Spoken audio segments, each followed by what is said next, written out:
Quem tem diabetes, será que pode consumir a melancia? Essa é uma dúvida que eu recebo com muita frequência e no vídeo dessa semana nós vamos avaliar a tabela nutricional e dizer se você que possui diagnóstico de diabetes pode consumir ou não esse tipo de produto. Então aproveita, assista até o final, pois eu tenho certeza que você sairá daqui aprendendo cada vez mais. Se as pessoas soubessem consumir de forma inteligente, nós não teríamos tanta dúvida a respeito dessa nossa queridinha aqui. Então bora falar sobre ela agora, pois eu adoro essa fruta.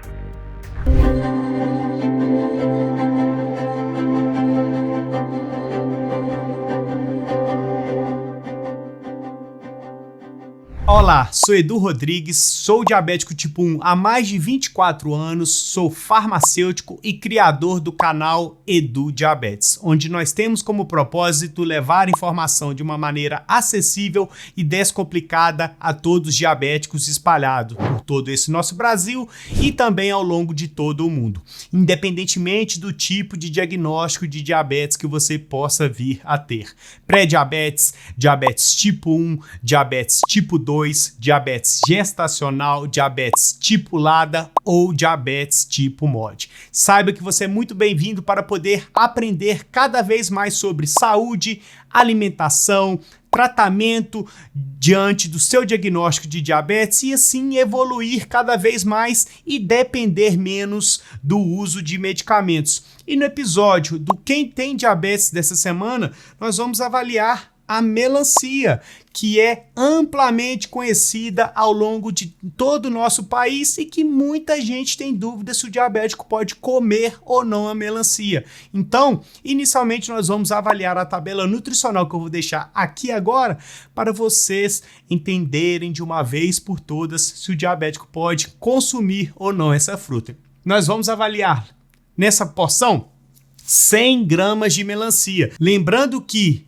nessa melancia aqui que eu estou segurando nas mãos, nós vamos ter 1,8 kg, então é uma quantidade bem grande de melancia. Só que nós vamos avaliar 100 gramas de melancia, ou seja, somente o fruto em si. Então, em 100 gramas de melancia, nós vamos ter apenas 30 calorias, ou seja, não tem basicamente calorias nessa nossa queridinha aqui. Em relação à presença de carboidratos, em 100 gramas nós vamos ter 7,55 gramas de carboidrato, ou seja, é uma quantidade muito baixa de carboidrato para 100 gramas. Nós temos menos de 8% de carboidrato nessa fruta. É um valor muito importante que eu quero que você guarde para falarmos daqui a pouco sobre eles. E em relação a proteínas, 0,61 gramas, ou seja, não é um alimento proteico e não é também um alimento gorduroso, pois tem apenas 0,15 gramas de gorduras. Em relação à presença de fibras, também não é um alimento que possui quantidades significativas de fibras, que é apenas 0,4 gramas de fibras. E, respondendo à pergunta que eu fiz lá no início, o diabético pode sim consumir a melancia sem maiores problemas, desde que evite consumir em excesso. Você não precisa comer metade de uma melancia dessa por dia, mas você pode comer, por exemplo, 100 gramas no café da manhã, 100 gramas depois do seu jantar e está tudo bem. Não consuma mais que 200 gramas de melancia aí no seu dia, que não vai causar problema nenhum no seu tratamento. Ah, mas Edu, a melancia tem um índice glicêmico alto, vai causar o pico. Se você exagerar nas quantidades, com certeza vai acabar causando o pico da glicemia, mas se você fizer uma refeição com apenas 100 gramas de melancia e consumir alguma fonte de proteínas, não vai ter maiores problemas. O grande desafio é esse: consumir de forma moderada. Mas Edu, qual a quantidade de melancia que é 100 gramas? Mais uma vez, eu bato aqui na tecla. Tenha uma balança digital aí na sua casa para poder pesar os alimentos. É um valor extremamente acessível e que vai ajudar muito a você começar a ampliar os horizontes de alimentos que você pode comer aí no seu dia a dia. Eu tenho certeza que você tinha dúvidas a respeito da melancia e se agora você sabe que você pode consumir 100 gramas de melancia no seu dia a dia, no seu café da manhã ou no seu lanche após a sua refeição do almoço como sobremesa, pese 100 gramas, aí você não vai ter maiores problemas. Outra questão é que as pessoas acabam cortando um tamanho dessa de melancia e acabam comendo durante o dia inteiro. Então a glicose vai acabar subindo. É importante ter uma balança digital aí na sua casa para poder sanar pequenas dúvidas em relação ao consumo de certos alimentos e o diabético pode consumir a melancia, só que tem que ficar atento aos excessos e deve evitar o suco da melancia, pois para poder fazer um suco de melancia a gente vai utilizar uma grande quantidade dessa melancia aqui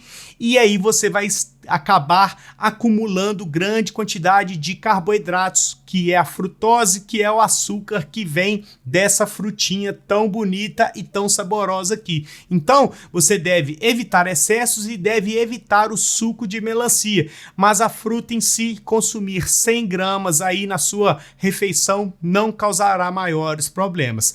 Tá ok? E esse foi o alimento que eu escolhi essa semana para falarmos de uma forma mais aprofundada aqui no canal. Se você quer ter um alimento, um suplemento avaliado por mim, não deixe de comentar aqui embaixo, pois dessa forma eu anoto todos os alimentos e aqueles que as pessoas possam ter dúvida, eu trago aqui para o canal e assim eu gravo um conteúdo mais detalhado e você aprende mais sobre os certos alimentos ou suplementos. Tá ok? Se você está assistindo até agora, é sinal de que você gostou do conteúdo e se você gostou do conteúdo, não deixe de se inscrever no canal, de deixar o seu joinha, de ativar as notificações e o principal, não deixe de compartilhar com seu amigo que possa ter dúvidas a respeito da melancia. E, afinal, para você não custa nada compartilhar lá no Facebook, no Instagram, no WhatsApp, pois dessa forma o canal continua crescendo, continua evoluindo e assim todo mundo sai ganhando. Eu quero que você pare agora o que você está fazendo e comente aqui qual a nota você dá para esse vídeo, pois assim eu vou saber como está a qualidade dos vídeos e vou criando novos vídeos para aqueles vídeos que eu receber boas notas, tá ok? Aqui ao lado eu vou deixar mais um super conteúdo, então não deixe de continuar maratonando aos vídeos do canal, pois eu tenho certeza que através do conhecimento você vai se libertar das amarras de achar que o diabético não pode comer nada e assim vai cuidar melhor da sua saúde, ganhar mais qualidade de vida e um tratamento cada vez melhor, tá ok? Então, nós iremos ficar por aqui, fiquem todos com Deus e até mais.